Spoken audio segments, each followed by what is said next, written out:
Breaking now at 5, First Alert 4 is on the scene in North St. Louis City after a St. Louis police officer shot a man following a traffic stop.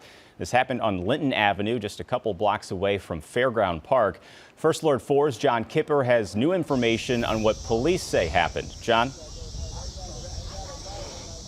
Yeah, Coy, right now police are still trying to put together exactly what happened here on Linton Avenue just a few hours ago. But you mentioned new details. We do know that an incident started somewhere in the alley behind me between those two buildings, and it ended with the police shooting a man in the street right behind me as well. Now, according to Major Michael Sack, the victim was in surgery as of an hour ago and is listed in stable condition.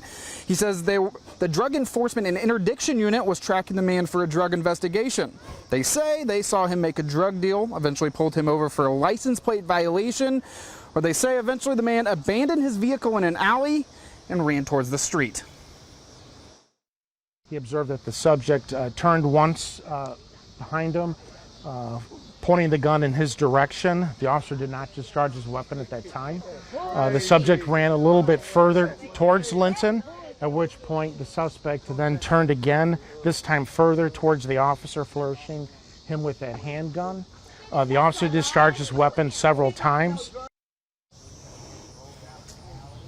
Now, police say they found wounds in the man's right buttocks and right hip. And emotions are running high around here with loved ones of the man shot, including his girlfriend, Alyssa Randall, who says she's never seen drugs or any type of firearm on him. He was riding around with both of his kids in the back seat. He didn't have no drugs. I watched him leave the house this morning. He didn't have on him. Nothing on him. They're trying to pin stuff on him, talking about he was in the vicinity. He was just riding, just driving. Just because he's somewhere doesn't mean he's a part of what's going on over there.